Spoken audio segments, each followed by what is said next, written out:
এই প্রশ্নটার মধ্যে এখানে এক্স দিয়েছে, তো প্রশ্নটার মধ্যে এক্স এর মান বের করতে হবে। তো এখানে দেখুন এক্স এর পার্সেন্ট আছে, পার্সেন্টের জন্য নিচে 100 লিখতে হবে আর উপরে হবে এক্স। এখানে এর এর পরিবর্তে গুণ চিহ্ন দিতে হবে।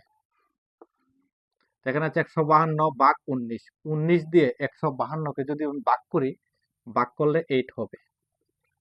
তারপর ইন্টু এখানে আছে 45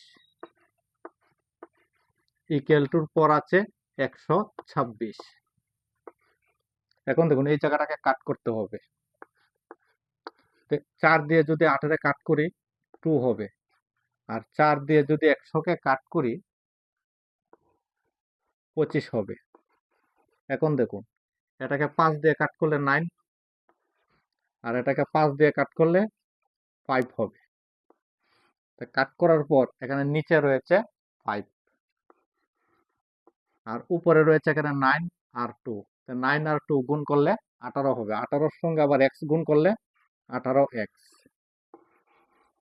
ইকুয়াল টু পর আছে 126। তো এখানে 18x সংখ্যাটা এই জায়গায় লিখতে হবে। তারপর ইকুয়াল টু দিয়ে 5 দিয়ে এই সংখ্যাটাকে গুণ করতে হবে। তো গুণ করার কোনো প্রয়োজন নেই, 5 ইন্টু 126 লিখলেই হবে।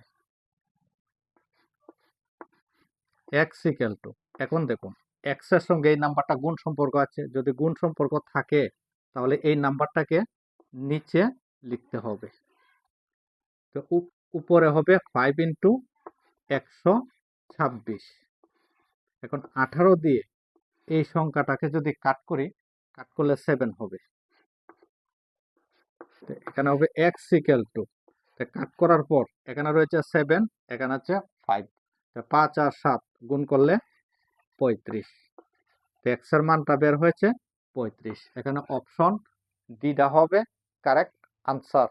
যদি ভিডিওটা ভালো লাগে তাহলে চ্যানেলটি সাবস্ক্রাইব করবেন।